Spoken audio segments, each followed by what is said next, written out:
nabigeena suuban sallallahu alayhi wasallam nin saxaabiya uu imaan jiray mar kasta oo uu u yimaado waa murugsan yahay ninkaas wajigiisu waa madowye muruga ka muuqata markaas nabigu la yaabay marna ma farxo ninkaas markaas rasuulku ku yiri sallallahu alayhi wasallam waa maxay mar walba muruga ku saaran dadku waa farxaan mararka gabal marar badan ay farxaan khaasatan nabiga haday la joogan sallallahu alayhi wasallam waa maxay musiibada adiga ku haysataa mar kastoon ku arko waa murugsan tahay saasa nabigu ku yiri sallallahu alayhi wasallam markaas wuxuu yiri rasuulka allah islaamka intaan soo galin arin aan sameey markay ugu soo dhacdo markaasaan murgaya markaas waxaan isleeyahay adiga dhan hadaan lagu abuuri lahayna ku rooneed hadaad noqon lahayd nasiyan mansiya wax la halmaamo hadaad noqon lahayd kaaga roonaa lahayd sidaan maxay ahayd uu yiri wuxuu yiri waxay ahayd jaahiligii gabar xasan lahaa ayadoo uur lahan ka safray yiri markaan safray muddaan ka maqnaa markaan soo laabtay aan waxaan imid ayadoo dhashay gabar yar oo aad u qurux badan oo caruurta la ciyaarayda muddaan maqnaayo gabar qurux badan oo caruurta la ciyaarayda oo caruurta markay ka dhex muuqato quruxda aad la yaabayso markaas ayaan is-iriyu yiri gabadhan day weynaato wixii waa gaalo waa la isku duulayaa waa la isdhacayaa biri qola xoog ku wada karta ayadaa xumaan samay karta gabadhaadiya waxa dhashay soo yeeri karta ceertaas ma qaadi kartid markaasaan gabadhii xaaska waxaan ku iriyu yiri gabadha iigu labis waa aan soo celinaya meelahaan la aadayaa shaki ugama jirin yiri gabadha hooyadeed inaan doonayo inaan dilo marka mana diidi karto dumarku go'aan male qof shakhsiyad leh oo wax diidi kara oo wax yeelaya maahan waa qof xoolo camal leeyahay markaasay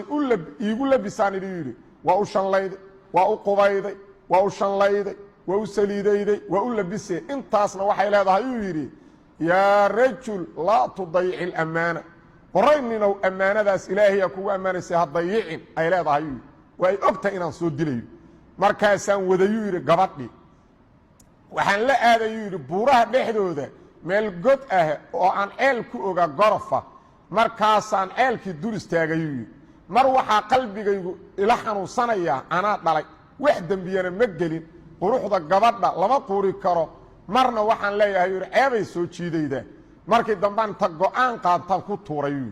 markaas ay u sii ordayday ay salka ku dhacday inay meyd noqoto inaan hubsadaan rabaa yiri markaasay salka waxay ka leedahay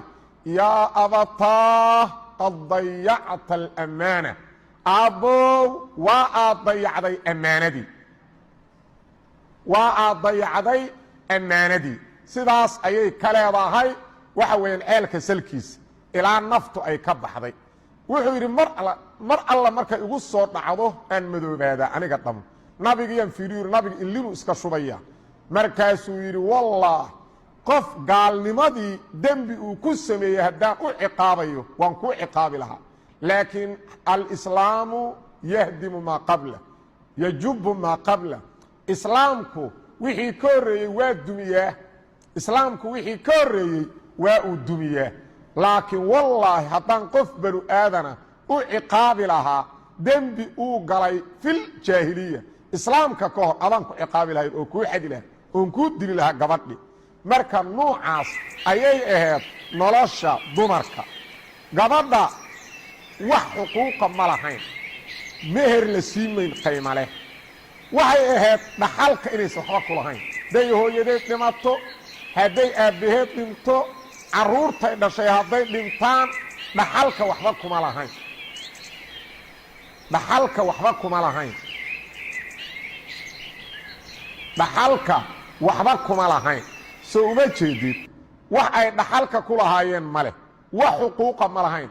hadday aabbaheed dhinto xoolo kasta uu ka tegey qaninimo kasta uu ka tegey ayaduna ay tahay dadka qofka ugu faqiirsan hal shilin laga siima hadday aabbaheed dhinto hooyadeed hadday dhimato dhammaan waa wada nuucaasay ahaayeen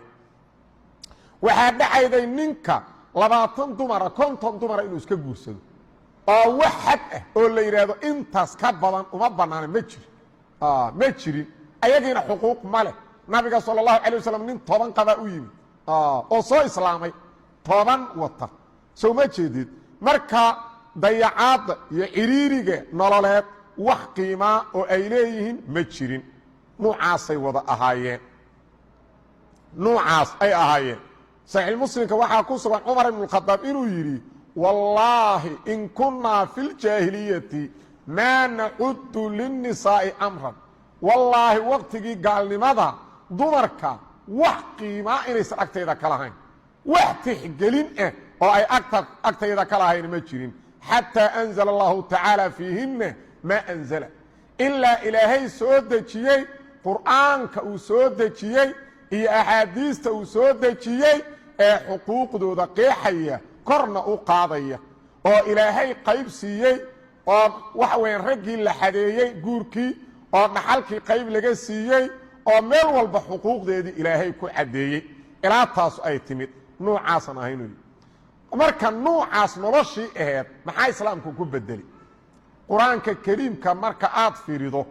qaabka uu hadlayo waxa dareemaydaa xuquuqda uu ilaaliyay aad u faraha badan kuwa ugu cadcad xuquuqdii dumarka ka mid ah quraanka kariimka suurad dhan ilaahay wuxuu ku magacaabay suuratu nisaa suurad dhan ilaahay wuxuu ku magacaabay hal gabar magaceed suuratul maryama suurad dhan ilaahay wuxuu ku magacaabay gabar kale sifadeed suuratul mujaadala